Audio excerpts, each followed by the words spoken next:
साथियों नमस्कार, मैं हूं नीरज पटेल और आप देख रहे हैं नेशन जनमत। मेरे साथ बेहद सक्रिय बौद्ध भिक्षु सुमित रत्न खेरा जी हैं। सिरमल संस्कृति के प्रचारक हैं। कुछ दिन पूर्व किसान आंदोलन में समर्थन देने भी पहुंचे थे। लगातार पूरे देश में घूम घूम करके सिरमल संस्कृति के जो केंद्र हैं, बौद्ध धर्म से जुड़े हुए जो केंद्र हैं, उनको ढूंढने की कोशिश भी कर रहे हैं। उनका एक वीडियो सोशल मीडिया पर बहुत वायरल हुआ, जिसकी वजह से मैंने भी सोचा कि जो लगातार सरकार बताने की कोशिश कर रही है एक नया टर्मिनोलॉजी जिसका संविधान में या कहीं भी जिक्र नहीं है, लव जिहाद, उसको उभार करके निकालने की कोशिश कर रही है। आपको लगता है कि इसके पीछे कुछ साजिश है? देखिए, सरकार चाहती है कि उसे 2025 में इस देश को हिंदू राष्ट्र घोषित किया जाए।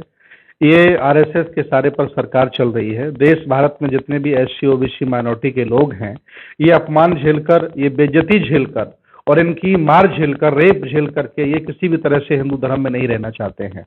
वह या तो बौद्ध बनना चाहते हैं, या मुसलमान बनना चाहते हैं, ईसाई बनना चाहते हैं, या सिख बनना चाहते हैं, लेकिन ये जबरदस्ती वहीं रखना चाहती है सरकार। इसलिए कानून बनाने का प्रयास किया सरकार ने। मतलब आपको ऐसा क्यों लग रहा है कि जो लोग बौद्ध धर्म में आना चाहते हैं उनको रोकने की कोशिश है? मतलब ऐसा क्यों लग रहा है आपको?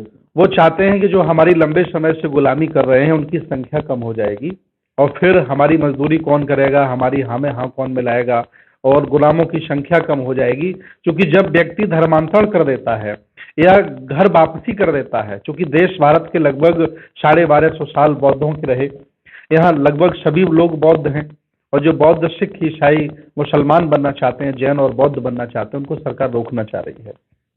अगर इस तरह की बातें लोगों के सामने जाएगी तो स्वाभाविक है सरकार के लोग ये बताने की कोशिश करेंगे कि आप धर्म परिवर्तन के लिए लोगों को उकसा रहे हैं, लोगों को आवेशित कर रहे हैं। हम लोग किसी को धर्म परिवर्तन नहीं कराते हैं। एक्चुअली भगवान बुद्ध भारत के हैं और बुद्ध की संस्कृति भारत की है। हम लोग शिक्षा की वजह से, अशिक्षा की वजह से और वंचित रखने की वजह से भूल गए थे। अब लोगों को फिर पता चला कि बुद्ध का दर्शन बेहतर है, तो सारे के सारे लोग घर वापसी कर रहे हैं। सरकार चाहती है कि आप चौथे दोयम दर्जे के शूद्र बने रहिए, लुटते रहिए, पिटते रहिए, और हमारी आप गालियां खाते रहिए, लेकिन मान सम्मान स्वाभिमान से जीवन मत जिए। इसलिए सरकार ये कानून बनाना चाह रही है। इस समय तमाम सारे जगह पर ऐसा सुनने को मिल रहा है, एक अभियान चल रहा है कि 2025 में तकरीबन 10 करोड़ लोगों को बौद्ध बनाना है। क्या आप इस आंदोलन में साथ हैं और कैसे संभव हो? सरकार हमें अलग धर्म का प्रमाण पत्र नहीं दे रही है। मैं इस समय भगवान बुद्ध की संस्कृति के मानने वाले, उनके अनुयायी करोड़ों की संख्या में भारत में हैं, क्योंकि वो किसी तरह से बजट में हमें दिखाते ही नहीं है। और एक नया चलन चल दिया है कि जैन धर्म, सिख धर्म और बौद्ध धर्म हिंदू धर्म के अंग हैं। आरएसएस के लोग प्रचारित करते हैं और कहते हैं कि भारत में रहने वाले सभी हिंदू हैं। देश भारत में जितना वनवासी है, आदिवासी, वो कभी हिंदू नहीं है, और वो मानता भी अपने आप को हिंदू नहीं है। जितने भी अस्पृश्य हैं, जिन्हें अनटचेबल, अछूत कहा जाता है, जो शेड्यूल कास्ट के लोग हैं, एसटी के लोग हैं, बाबा साहब ने मना किया कि वो हिंदू नहीं है, तो हिंदू बचे कहाँ? ओबीसी के लोग हैं, वो अपनी मूर्खता और पागलपन की वजह से उनके आगे पीछे घूम रहे हैं। जिस दिन उनको पता चलेगा कि उन्होंने उनके पुरखों को भी नहीं छोड़ा, उनके महापुरुषों को भी, महानायकों को भी नहीं छोड़ा बेइज्जती करने से, तो वो भी उनको छोड़ देंगे।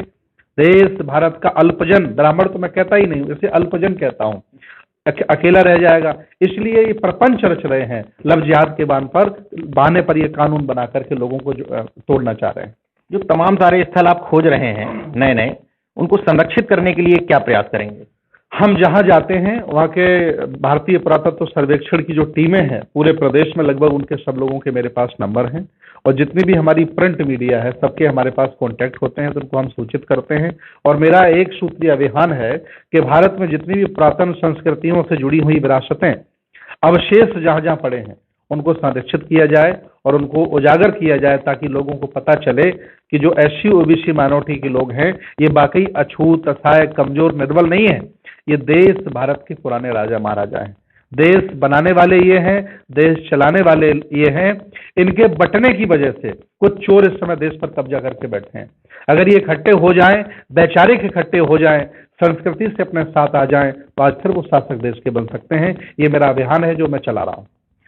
जिन लोगों को आप चोर कह रहे हैं, उन लोगों को आपके सब बोलने से, इस तरह के बौद्ध अवशेषों को खोजने से तकलीफ भी होती होगी, तो धमकियां भी मिलती होंगी? बिल्कुल बिल्कुल, उन्हें तकलीफ होती है और वो धमकियां भी देते हैं, लेकिन हम लोग डरने वाले लोग नहीं हैं, क्योंकि हम ये जानते हैं कि जब भी कोई ऐसे कार्य करता है उसको डराया जाता है, धमकाया जाता है, खरीदा जाता है, उसको ऐश्वर्य दिया जाता है और अगर उनका मौका लग जाए उसकी हत्या भी कर दी जाती है। ये सारे दंश हमारे महापुरुषों ने झेला है, इसलिए मैं जानता हूं अगर मेरे साथ भी ऐसा कोई होगा तो इस आंदोलन में एक और व्यक्ति शहीद हो जाएगा, ऐसा मैं मानता हूं। इसलिए इनसे कभी डरता नहीं हूं और बेबाक होकर के काम कर रहा हूं।